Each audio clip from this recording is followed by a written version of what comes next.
Hi friends, எல்லோரும் எப்படி இருக்கீங்க? நல்லா இருக்கீங்களா? நேற்று டைப்ஸ் ஆஃப் டாக்டர் பார்ட் 1 பார்த்தோம். அந்த வீடியோ பார்க்காதவங்க தயவு செஞ்சு அதை பார்த்துட்டு டைப்ஸ் ஆஃப் டாக்டர் பார்ட் 2க்குள்ளே வாங்க. ஏன்னா அந்த லிங்க் வந்து டிஸ்கிரிப்ஷனில் நான் கொடுத்துட்றேன். நீங்கள் அதை ஃபஸ்ட்டு பாருங்கள். அப்போ தான் அந்த கண்டினியூஷன் உங்களுக்கு இருக்கும். வீடியோவை ஸ்கிப் பண்ணாமல் பாருங்கள். ஓகேவா? வீடியோக்குள்ளே போகலாமா? டாக்டர் ஆஃப் சைல்டு, குழந்தைங்களுக்குள்ள டாக்டர் வந்து பீடியாட்ரிஷியன் அப்படின்னு சொல்லுவோம்.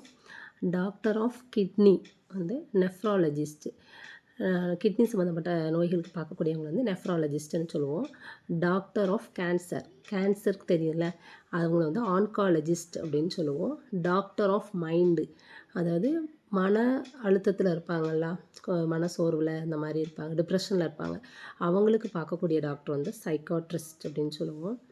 டாக்டர் ஆஃப் லங்ஸு, லங்ஸு சம்மந்தமாக பார்க்கக்கூடிய டாக்டர்ஸ் வந்து பல்மோனாலஜிஸ்ட் அப்படின்னு சொல்லுவோம். டாக்டர் ஆஃப் இயர்ஸ், காது மூக்கு தொண்டை, அவங்க அதை பார்க்கக்கூடிய டாக்டர்ஸ் வந்து ஓட்டோ லாரிங்கோலஜிஸ்ட் அல்லது இஎன்டி அப்படின்னு சொல்லுவோம். டாக்டர் ஆஃப் ஸ்டொமக், வயிறு சம்மந்தப்பட்ட நோய்களுக்கு பார்க்கக்கூடியவங்கள கேஸ்ட்ரோ என்டிராலஜிஸ்ட் அப்படின்னு சொல்லுவோம். Doctor of surgery, surgery operation பண்ணுவாங்களா அந்த டாக்டர்ஸ் வந்து சர்ஜியன் அப்படின்னு சொல்லுவோம்.